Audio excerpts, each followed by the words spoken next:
la transmisión desde la Feria Internacional del Libro de Monterrey y el día de hoy nos acompaña una autora que en la solapa de su libro presume de que cuenta con todos los atributos para no ser escritora. Me llama mucho la atención, está con nosotros Marcela García, esta solapa con la que me encuentro. Digo, siempre he hecho un ojito más que a la contra a saber quién es el autor y sobre todo cuando es una primera novela. Cuéntanos un poco de esta decisión.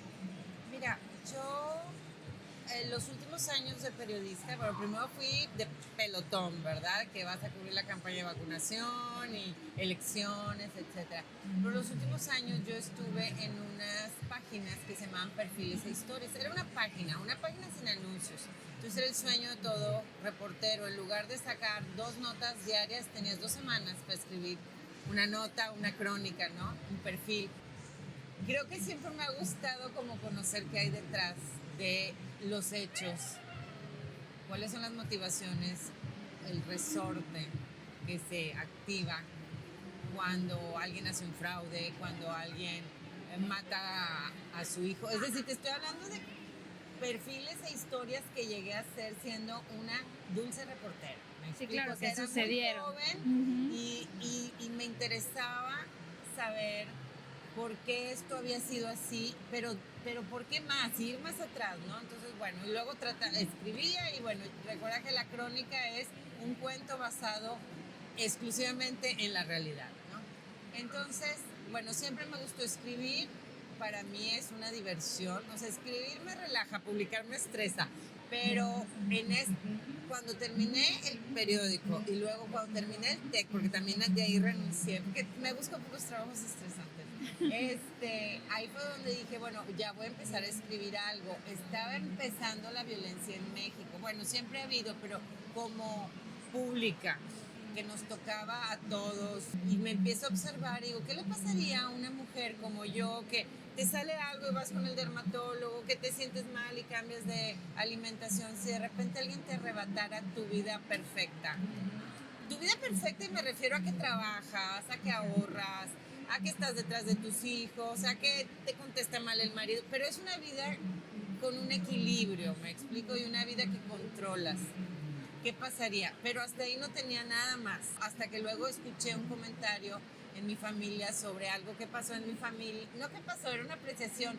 Y dije, oh, si esto lo tuerzo, ya tengo una novela. O sea, lo tengo que torcer, mi familia no es de novela, ¿no? Entonces fui tejiendo así un Pompeyo muerto y una Teresa y un chulo. Es importante esto que mencionas porque de repente no sabes cuál es el detonante real que te lleva a ficcionar, ¿no? Estás hablando de que la vida cotidiana parecería imponente, impactante, pero luego resulta muy aburrida. En estos elementos de ficcionar, no sé, el tema fue determinante, o sea, la cuestión del secuestro, del aislamiento, de la privación de la libertad, de estar en contacto demasiado tiempo contigo misma. Me gustaría saber cómo empezó a brotar la vida de Teresa ya en el momento que dijiste voy a escribir una novela. Mira, en 2008 yo terminé mi maestría en estudios humanísticos y uno de los últimos libros que me tocó leer es ¿Qué es el hombre?, de Martin Buber, y él habla mucho como de cuando el hombre o la mujer o el ser humano se encuentra a la intemperie en el pensamiento.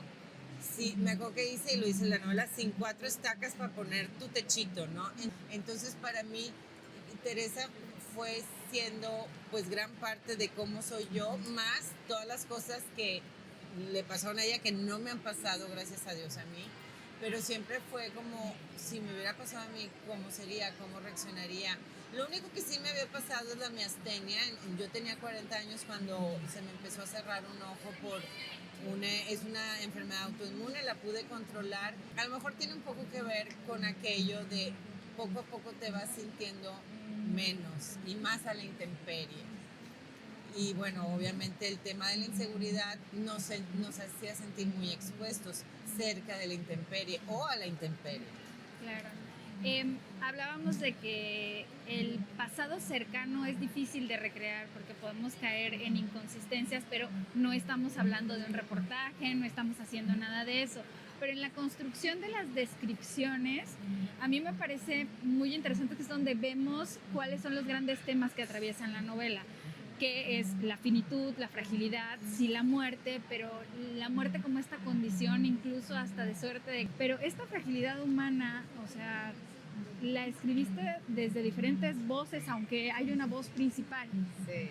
¿No? Pues mira, yo la verdad es que a veces pienso que tan inexperta que estaba y me aventé 2 voces, ¿no? Y un narrador, ¿no? Y lo he tenido que contestar porque yo no lo había razonado cuando me preguntan Pompeyo, ¿por qué se llama Pompeyo? Y digo, es que el cónsul romano fue traicionado y lo ponen casi de rodillas y lo matan. Y yo creo que a todos en algún momento la vida nos postra. Y bueno, empecé a tratar de imaginar las circunstancias en que, digo, no, Teresa es mi más conocida, pero está Pompeyo y está el Chulo, que es mi más desconocido, ¿no? Entonces empecé a tratar de ver los momentos en que ellos estaban más frágiles, quizá Pompeyo en el monte de chiquito, cuando le cae el granizo. Esa sí es una anécdota que me contó mi papá.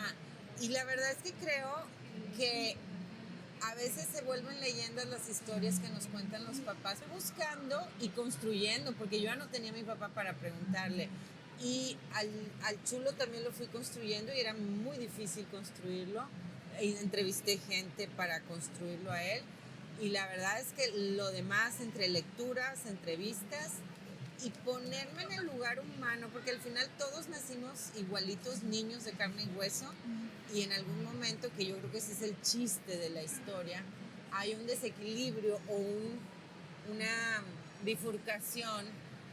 ¿Cómo te tomó la nominación al premio, no? O sea, estuviste al lado de escritoras contemporáneas que están sorprendiendo con sus lecturas.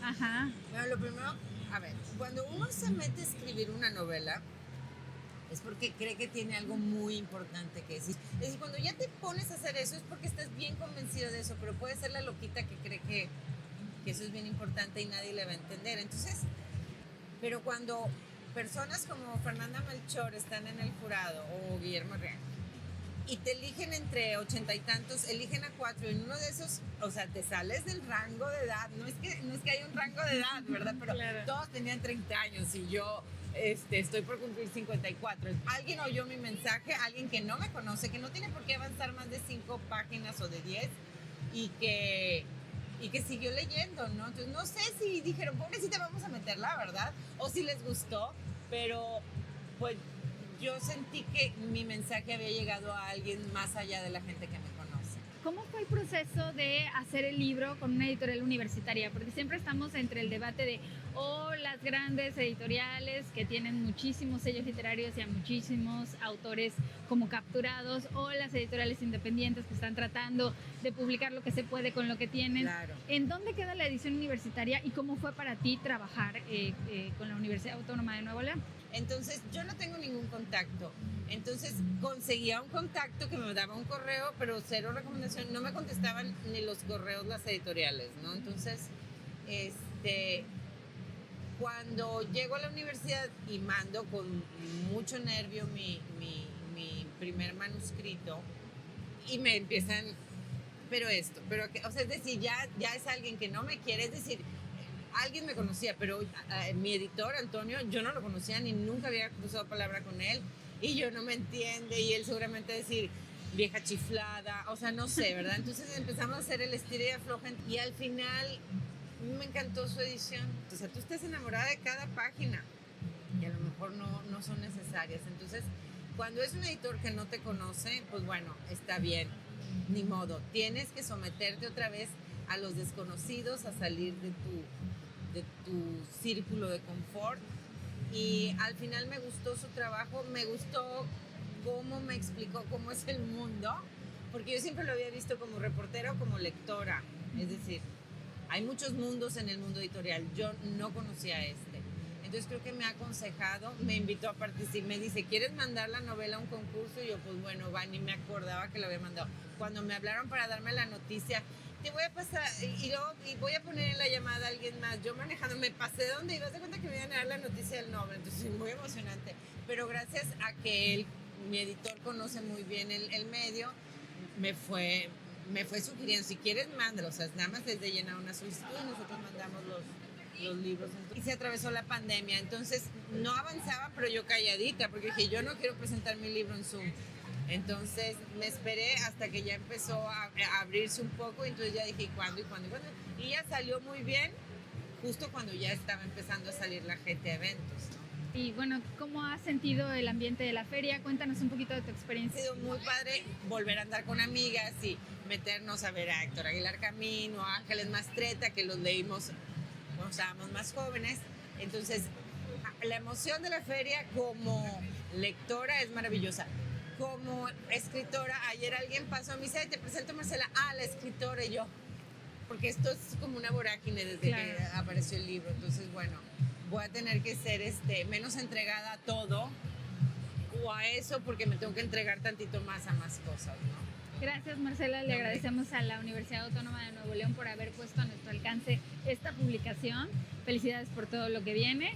Y bueno, gracias también a quienes siguen esta transmisión y a la Feria Internacional del Libro de Monterrey 2022.